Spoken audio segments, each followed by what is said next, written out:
দিচ্ছি, কি বলেন আপনারা? জি। হ্যাঁ, আমাদের সর্বমোট আয় হচ্ছে আগের সহ আর কি ৭৩,১৩৭ টাকা। আগে ছিল ১৩,০০০ প্লাস। তো ৭৩,১৩৭ টাকা আমাদের টোটাল আয় ছিল গত রোজার ঈদে। তো ঈদ উল ফিতরে আমাদের সর্বমোট ব্যয় হয়েছে ৫০,৭১০ টাকা।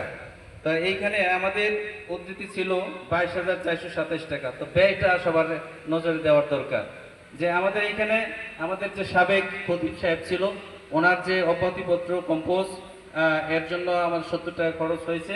বিজ্ঞপ্তি, এই ইমাম সাহেবের বিজ্ঞপ্তির জন্য ৮০ টাকা প্রিন্সের দোকান থেকে আড়াল বাজার। তারপরে চিঠি কম্পোজ ও প্রিন্ট ১৫০ কপি আমাদের যে সদস্য ছিল কালার পেপার সহ গত রোজারিতে আমি বিলি করেছিলাম, এটা খরচ হয়েছে এখানে ৬৫০ টাকা। সদস্যদের তালিকা কম্পোজ আবার অতিরিক্ত ৪০টা করছে, এখানে ১৮০ টাকা। তারপরে মসজিদের চিঠি কম্পোজ করছে, যে মসজিদে বিলি করতে হয় শুক্রবারের, এখানে ৮০ টাকা। ব্যানার ৮০০ টাকা, খাম ১০০ পিস ১৫০ টাকা। তারপরে মাটি এক গাড়ি এইখানে দিয়েছিলাম, এটা হচ্ছে ১৭০০ টাকা। আর ইমাম সাহেবের আমাদের সম্মানে দিয়েছিলাম ১০,০০০ টাকা, ডেকোরেটর ৩৭,০০০ টাকা। এই মোট ৫০,৭১০ টাকা আমাদের রোজার ঈদে খরচ হয়েছে। সম্মানিত উপস্থিতি, আপনাদের কাছে অনুরোধ করব, আমরা সবাই মিলেমিশে যেন একটা সুন্দর পরিবেশ আমরা তৈরি করতে পারি, আমাদের সামাজিকতা আমরা বাড়াতে পারি।